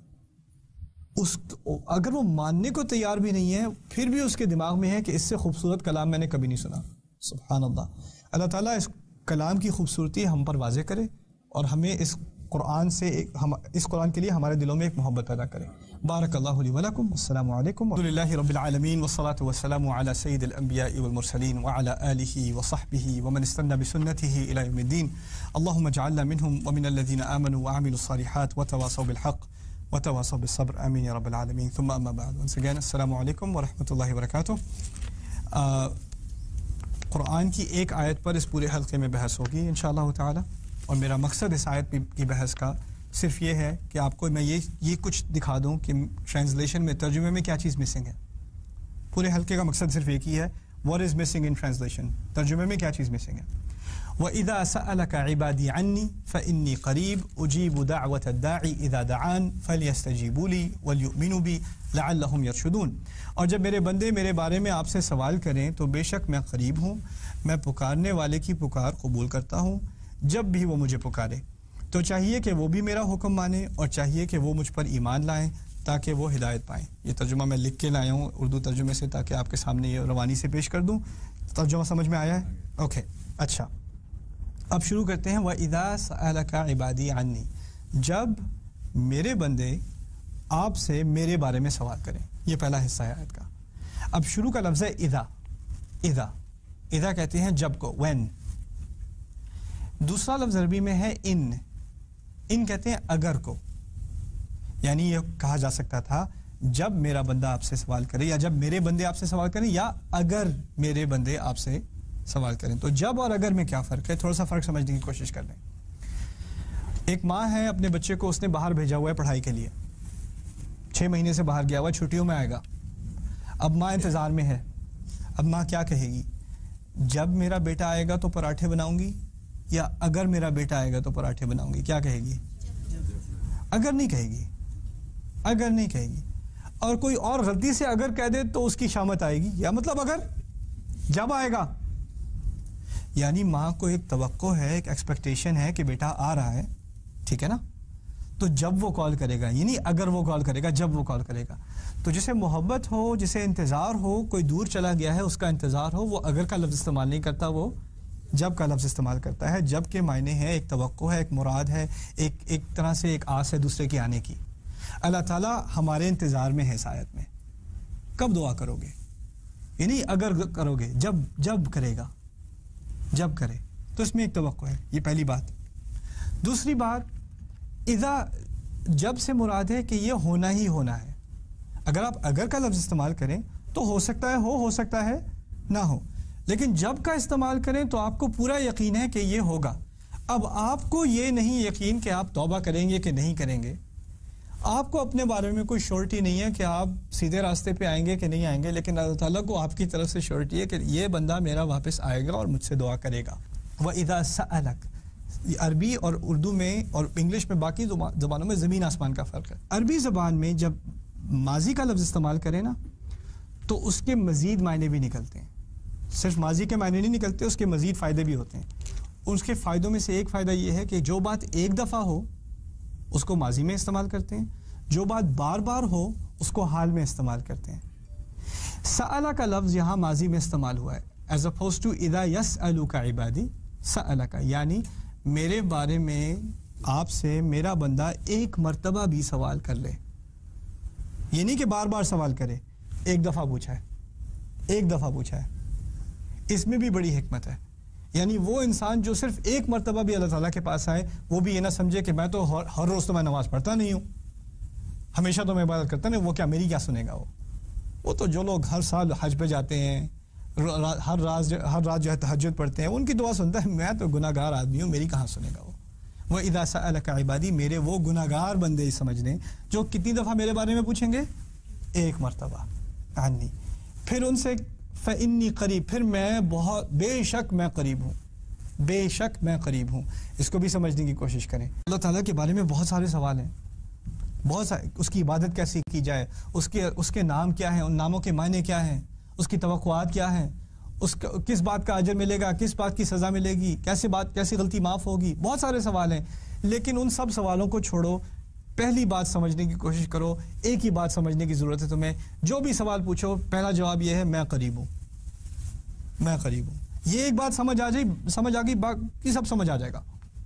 یہ ایک بات سمجھ نہیں آئی، کچھ بھی سمجھ نہیں آئے گا. بے شک، کبھی اس بات میں شک مت کرنا، انی، بے شک میں قریب ہوں. آپ کو پتہ ہوگا قرآن میں کبھی میں کا لفظ استعمال ہوتا ہے اللہ تعالیٰ کے لیے، کبھی ہم کا لفظ استعمال ہوتا ہے. اس بارے میں بعد میں تفصیل سے بحث ہوگی. ابھی صرف اتنا بتا دوں کہ ہم کا لفظ فارمل ہے، میں کا لفظ انفارمل ہے. یا تو اللہ تعالیٰ کو بہت ہی زیادہ غصہ ہو تو میں کا لفظ استعمال ہوتا ہے، یا بہت ہی زیادہ محبت ہو تو میں کا لفظ استعمال ہوتا ہے. عام طور پہ میں کا لفظ استعمال نہیں ہوتا. انا کا لفظ قرآن میں یا انی کا لفظ قرآن میں عام حالات میں استعمال نہیں ہوتا. اس کے خاص مقامات ہیں. یہ خاص مقام ہے. یہ بندہ اللہ تعالیٰ سے اتنی دور گیا کہ ایک دفعہ سوال پوچھتا ہے اور اللہ تعالیٰ اس سے کہتا ہے بے شک میں خود قریب ہوں، انی قریب، انی قریب. آگے چلیے.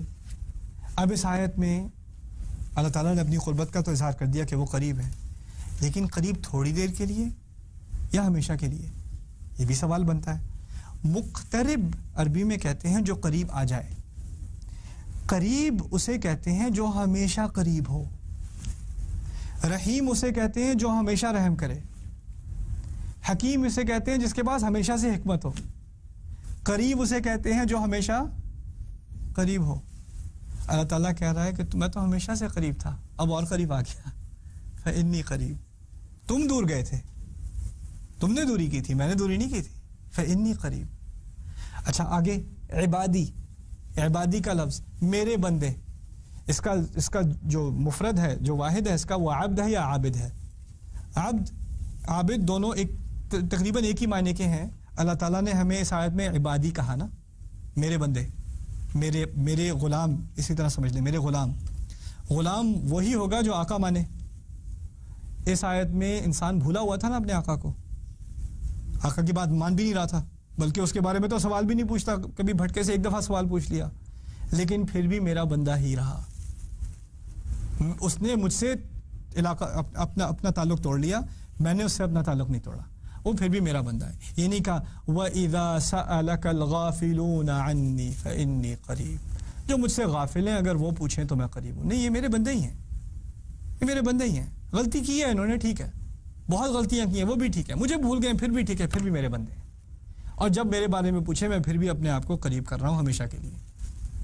پھر ایک نہیں بہت ہے، ایک نہیں بہت ہے. اگر کوئی کمپنی کا سی ای او ہے، اس کے 1000 امپلائی ہیں، کیا آپ کو پتا ہے ہر ایک کے نام جانے گا؟ وہ نہیں، اپنے سینئر مینیجر کے نام جانے گا، وائس پریزیڈنٹ کا نام جانے گا. اگر شاید غلطی سے گزر گیا کسی کی کیوبیکل سے، اس کو کہہ دیا گڈ جاب، اس کی تو عید بن گئی. سی ای او واک بائی مائی آفس. سمجھ رہے نا؟ جو جتنی ہائی پوزیشن میں ہو، اس کا جو نیچے کے لیول کے لوگ ہیں ان سے تعلق نہیں رہتا، کم سے کم ہوتا جاتا ہے. اللہ تعالیٰ اس اگلی آیت میں کہہ رہا ہے اجیبو. اب بہت سارے بندے میرے بارے میں پوچھ رہے ہیں، ایک نہیں پوچھ رہا، بہت سارے پوچھ رہے ہیں. اجیبو، میں فوراً جواب دیتا ہوں. استجیبو کہتے ہیں جواب دینے کو، لیکن وہ فوراً نہیں ہوتا. استجیبو کا لفظ استعمال نہیں کیا، اجیبو کا لفظ استعمال کیا. اس کا مطلب ہے میں فوراً جواب دیتا ہوں، فوراً جواب دیتا ہوں. دوسرا فائدہ اجیبو کا یہ ہے کہ اس میں تیزی ہوتی ہے. ایک تو فوراً تیزی، وہ تو میں نے کہہ دیا تھا. اجیبو کیونکہ یہ حال کا صیغہ ہے، بار بار جواب دیتا ہوں، یعنی سوال ایک تھا، جواب بہت سارے آ رہے ہیں. سوال ایک دفعہ کیا، جواب آتے جا رہے ہیں آتے جا رہے ہیں. اگر ایک جواب ہوتا تو اجبتو، لیکن اجیبو ہے، لفظ اجیبو استعمال ہوا ہے. اجیبو کے فائدے عربی میں یہ ہے، عربیت سے فائدہ یہ نکلتا ہے کہ سوال اس نے ایک دفعہ پوچھا، جواب میں دیے جا رہا ہوں دیے جا رہا ہوں. اس نے مانگا، اس نے رزق مانگا، میں نے ایک دفعہ رزق دیا نہیں، اللہ تعالیٰ رزق دیے جا رہا ہے اور دیے جا رہا ہے. اور پوچھا کتنی دفعہ تھا؟ ایک دفعہ. صحت کا ایک دفعہ پوچھا تھا، وہ صحت برقرار رکھے جا رہا ہے رکھے جا رہا ہے رکھے جا رہا ہے. تم سو رہے ہو، تم جاگ رہے ہو، تمہارا خیال رکھ رہا ہے. اجیبو، میں جواب دے رہا ہوں. اب جواب کس کا دے رہا ہوں؟ دعوت الداعی. ایک ایک لفظ پہ غور کرنے کی ضرورت ہے. دعوت الداعی، یہ نہیں کہا کہ میں دعا کرنے والے کا جواب دے رہا ہوں، میں دعا کرنے والے کی دعا کا جواب دے رہا ہوں. دعوت الداعی، اس میں دو لفظ ہیں، دعوہ اور داعی. دعوہ کا لفظ دعا کی طرح ہے، دعا کا لفظ آپ سمجھتے ہیں نا، لیکن دعا کا لفظ استعمال نہیں ہوا یہاں. اس کی ہمیں توقع تھی کہ دعا کا لفظ استعمال ہوگا، وہ ہوتا دعا الداعی. عربی ہوتی اجیبو دعا الداعی، میں دعا کرنے والے کی دعا کا جواب دوں گا اور یہ دیتا ہوں. لیکن لفظ دعویٰ کا استعمال ہوا، دعویٰ میں یہ آخر میں جو تا ہے نا، دعویٰ، اسے مصدر مرہ کہتے ہیں. مقصد کہنے کا یہ ہے جو ایک ہی دفعہ کی جائے صرف، یعنی وہ ایک والی بات جو سألہ میں تھی وہ دوبارہ دہرائی جا رہی ہے. اس نے صرف ایک دفعہ پکارا ہے اور کبھی نہیں پکارا. اور یہ کون سا انسان ہے جس نے پکارا ہے؟ اس کی جو صفت اس آیت میں ہے وہ الداعی ہے. الداعی کہتے ہیں پکارنے والے کو. اب پکارنے والا کو خاص تو صفت ہے نہیں. کوئی کافر بھی پکارنے والا ہو سکتا ہے کہ نہیں؟ کوئی عیسائی بھی پکارنے والا ہو سکتا ہے کہ نہیں؟ کوئی مشرک بھی پکارنے والا ہو سکتا ہے کہ نہیں؟ کوئی بھی پکارنے والا ہو سکتا ہے کہ نہیں؟ کوئی بھی ہو سکتا ہے. کوئی متقی بھی پکارنے والا ہو سکتا ہے، کوئی فاسق، کوئی گنہگار، کوئی نافرمان، وہ بھی پکارنے والا ہو سکتا ہے. کوئی عالم بھی پکارنے والا ہو سکتا ہے، کوئی جاہل بھی پکارنے والا ہو سکتا ہے. اس آیت میں یہ نہیں کہا میں بہت ہی بہترین عبادت کرنے والے لوگوں کا جواب دوں گا، میں متقی کا جواب دوں گا، میں محسن کا جواب دوں گا، میں حاجی کا جواب دوں گا، میں عمرہ کرنے والے کا نہیں، جو بھی پکار لے. اگر پکارنے والے بنو تو میں جواب دینے کو تیار ہوں، حالانکہ تم نے صرف ایک ہی دفعہ پکارا ہو. دعوت. پھر الداعی، یہ بھی بہت بہترین کلام ہے. الداعی، اس میں الف لام ہے. الف لام اسے کہتے ہیں لام التعریف. عربی میں لام التعریف اس وقت استعمال ہوتا ہے جب آپ کسی کو جانتے ہوں. آپ کے پاس جیسے میں ہماری انسٹیٹیوٹ میں تقریباً روز کی 1000 ای میل آتی ہیں. ہم لوگوں کو جانتے ہیں کہ نہیں جانتے؟ ہم نہیں جانتے. 1000 ریکویسٹ آتی ہیں. اللہ تعالیٰ پہ کتنی ریکویسٹ جا رہی ہیں اندازہ کریں. اور وہ کہتے ہیں کہ ہر ایک کو میں نام سے جانتا ہوں. وہ کوئی پکارنے والا نہیں ہے، خاص پکارنے والا ہے. ہر پکارنے والا میرے نزدیک خاص ہے. الداعی. آخری بات پھر انشاءاللہ اگلی آیت کو مکمل اگلی دفعہ کریں گے. اذا دعان، آپ مجھے بتائیں کسی اسپیشلسٹ ڈاکٹر کے پاس ایسی اپوائنٹمنٹ مل جاتی ہے؟ مہینوں انتظار کرنا پڑتا ہے نا. اگر آپ نے پریزیڈنٹ سے بات کرنی ہے، پرائم منسٹر سے بات کرنی ہے، گورنر سے بات کرنی ہے، ایسی واک ان نہیں، اپوائنٹمنٹ دینی پڑتی ہے نا. وہ بھی اگر بہت لکی ہو تو اپوائنٹمنٹ ملے گی.